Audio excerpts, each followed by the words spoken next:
don't tire. I dey mad for you. What if my wife dey use my eye dey see for my house? I don't tire. You no go believe say I go work, come back. This woman no dey let me rest. Every 2 minutes. Every 2 minutes. You don't mean it? If I run enter bathroom, she go run follow me. Are you serious? 2 hours no dey do my wife. Every day with the knack. If you come my house now, go check inside my dustbin. You go see malt and milk. What they drink because of what my wife they do me. So you are trying to tell me now that she too they do and you not get the strength? Yes. She's extraordinarily good in bed. She too good. You see these people where they at blue film, they don't reach my wife. This man! My wife they fire. Such people they pray to get that you see. Oh man, I know they pray for this kind of thing I beg. I don't know say so it be now. They work too much there. Ha! Sometimes that make me sometimes they run come your house. Hey, what do you think say they pursue me? I say they come visit me. Which visit you? Now my wife won't kill me. If I enter shower, you follow me. If I enter kitchen, you follow me. If I say I won't sleep, not you don't agree me rest. A few moments later. Don't be that.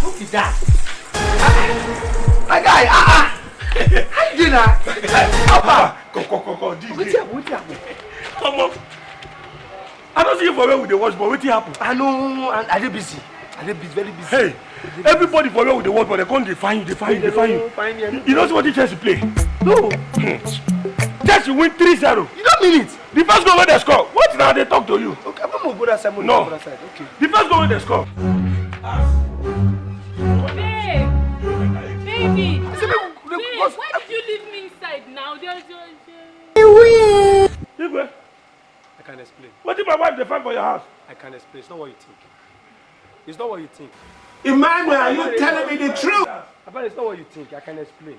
So now because of my wife, when they house make you not come watch ball. I want something to watch. Now I'm going to play now. Judo.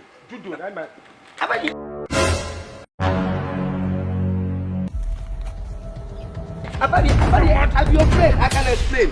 Now, as you don't say you know the be satisfied, I say make I help you. What are friends for? As you they complain, but me you no go die to way. You know say as you be my very good friend, my bosom friend. I say let me help you out. I beg you make you help me. No, you don't need to beg me. I know I when just you tell you help. my problem. I say make you out to them. Now, sisters, I want to assist you. You carry my wife put for your house. Abadi, no beg. Abadi, You want to see crazy? Abadi, man like me. We are not informed too. Continue. Oh, no. Oh,